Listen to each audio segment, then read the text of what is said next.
পিৎজাটা আমার বেক করা হয়ে গেছে। এবার এটাকে আমি প্লেট থেকে অন্য একটা পাত্রে উঠিয়ে নিচ্ছি। আর প্লেটে দেখুন এতটুকু লেগে নেই, এটা খুব সুন্দরভাবে বেক হয়ে গেছে। পিৎজাটা কেটে নেওয়ার আগে আপনাদেরকে একটু দেখাচ্ছি এটা কীরকম হয়েছে। দেখুন কত সুন্দরভাবে এটা বেক হয়ে গেছে। আর এটাকে গ্যাসের চুলাতেই আমি বেক করেছি, আর কত সুন্দর নরম হয়েছে। আর পিৎজা বেসটা খুব সুন্দরভাবে ফুলে উঠেছে, আর নিচে এতটুকু জ্বলে যায়নি। আর সবজিগুলোও খুব সুন্দরভাবে বেক হয়ে গেছে। গ্যাসের চুলাতে মাত্র 15 মিনিটে বানিয়ে নিতে পারবেন এরকম সফট পিৎজা। এবার আমি এই পিৎজাটা কেটে আপনাদেরকে দেখাচ্ছি। আমি এটা চাকু দিয়ে কাটছি। আপনাদের কাছে পিৎজা কাটার থাকলে সেটা দিয়ে কাটলে আরও ভালো হয়। প্রথমে আমি মাঝখান থেকে কেটে নিলাম।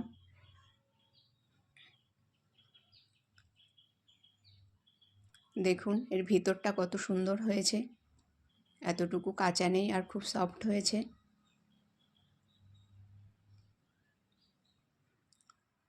এবার আমি এই দিক দিয়েও কেটে দেখাচ্ছি।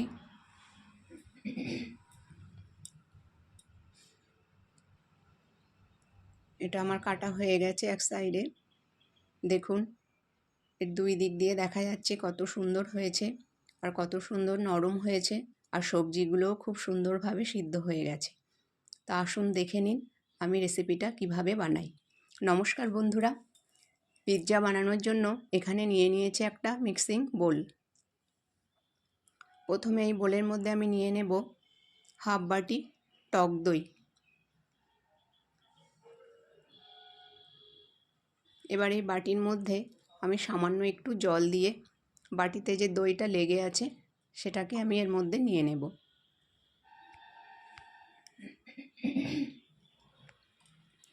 নিয়ে নিলাম। এবার এর মধ্যে দিয়ে দেব লবণ।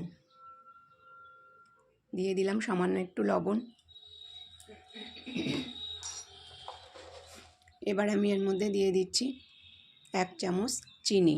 যেহেতু এটা টক দই তাই আমি এখানে একটু চিনি দিয়েছি।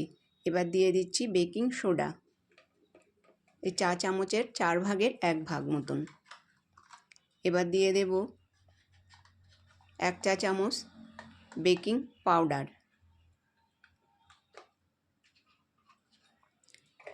এবারে এগুলোকে আমি খুব ভালোভাবে মিশিয়ে নেব। এই দইয়ের মধ্যে বেকিং পাউডার আর বেকিং সোডা দেওয়ার ফলে এটা ফরম্যাট হতে শুরু করেছে। এটাকে এইভাবে একটু মিশিয়ে নেব, কারণ এর মধ্যে চিনি দিয়েছি, তাহলে চিনিটা খুব ভালোভাবে গলে আসবে। এটাকে এইভাবে একটু মিক্সড করে নিয়ে বেশি দেরি করলে কিন্তু হবে না। এবার আমি এর মধ্যে দিয়ে দেব 1 বাটি অর্থাৎ 100 গ্রাম ময়দা। আর ময়দাটাকে একটু চেলে নেবেন আগে থেকেই। দিয়ে দিলাম 1 বাটি ময়দা। এবার আমি এটাকে ভালোভাবে মিশিয়ে মেখে নেব, আর এটাকে খুব ভালোভাবে মাখতে হবে। দেখুন আমি এখানে মেখে নিয়েছি, আর কোনো জলের ব্যবহার আমি করিনি। যদি জল লেগে থাকে খুব সামান্য জল দিতে পারেন। এটাকে আমি ভালোভাবে মেখে নিয়েছি। এবার দিয়ে দিচ্ছি খুব সামান্য পরিমাণ রিফাইন্ড অয়েল। রিফাইন্ড অয়েলটা দিয়ে আমি এটাকে আরও ভালোভাবে কিছু সময় ধরে চটকে মেখে নেব। আর হাতে যে চটচট করছে সেটাও এটা আর লেগে থাকবে না। এইভাবে কিছু সময় আমি মেখে নেব। আর মাখাটা কিন্তু নরম করেই মাখতে হবে, না হলে বেসটা ফুলবে না, ডোটা যদি শক্ত হয়ে যায়। এবার এটাকে আমি ঢেকে 1 ঘন্টা রেস্টে রেখে দেব।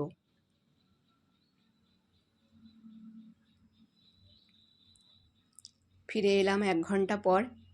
প্লেটটা আমি ওঠানোর আগে ভিডিওটা অন করতে ভুলে গেছিলাম, তাই জন্য প্লেটটা সোজা হয়েছিল। দেখুন 1 ঘন্টার মধ্যে এটা কি সুন্দর সেট হয়ে গেছে, আর নরম হয়ে গেছে। আপনারা মাখবার সময় হাত দিলেই বুঝতে পারবেন। এটাকে আরেকটু এইভাবে রেখে দেব।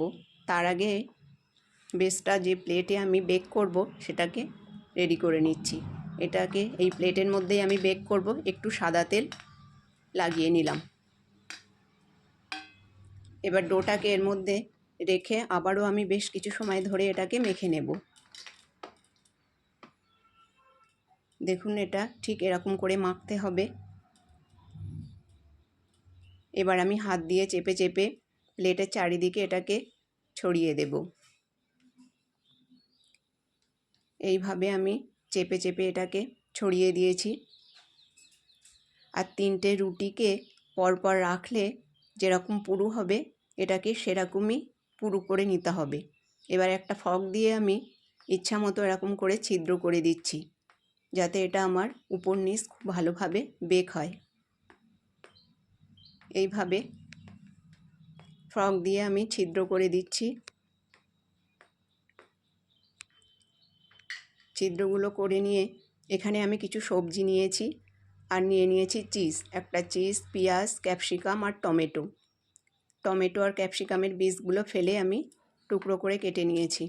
আর এখানে নিয়েছি পিৎজা পাস্তা সস।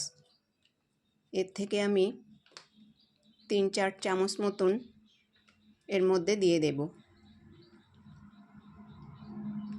সসটা এর মধ্যে দিয়ে আমি ভালোভাবে চামচ দিয়ে মাখিয়ে নেব।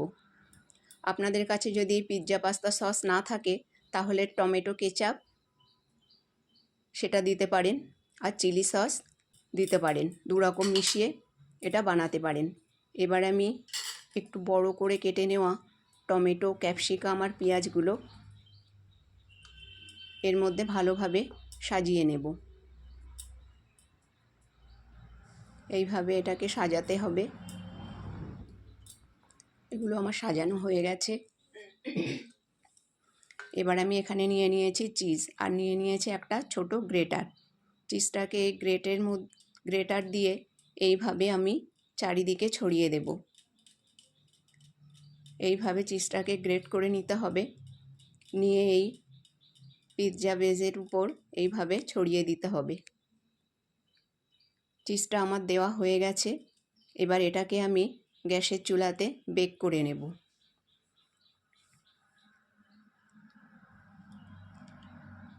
গ্যাস অন করে বসিয়ে দিয়েছি কড়া আর দিয়ে দিয়েছি লবণ, আর তার উপর দিয়ে দিয়েছি একটা স্ট্যান্ড।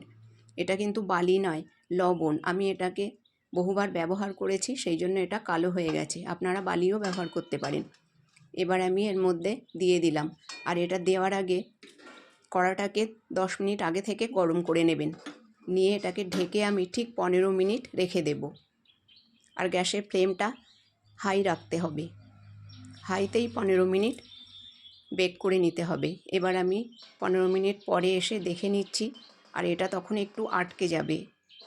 একটু এটাকে অল্প চাপ দিলেই খুলে আসবে। দেখুন কি সুন্দর ফুলে উঠেছে আমার পিৎজাটা। আর এটা হয়ে এসেছে। চিজগুলোও গলে গেছে, সবজিগুলো সিদ্ধ হয়ে গেছে। হাই ফ্লেমে এটাকে 15 মিনিট রাখলেই তৈরি হয়ে যাবে। এবার এটাকে আমি নামিয়ে নিচ্ছি। বালি বা লবণ দেওয়ার ফলে খুব তাড়াতাড়ি বেক হয়ে যায়। দেখুন এটা আমি মাঝখান থেকে কেটে নিয়েছি। আবারও আমি কেটে দেখাচ্ছি। আমার আজকের এই রেসিপিটা যদি আপনাদের ভালো লেগে থাকে তাহলে লাইক, শেয়ার এবং চ্যানেলটাকে সাবস্ক্রাইব করবার অনুরোধ রইল। দেখুন কত সুন্দর হয়েছে আমার পিৎজাটা। ভিডিওটা এত সময় দেখবার জন্য আপনাদেরকে অসংখ্য ধন্যবাদ।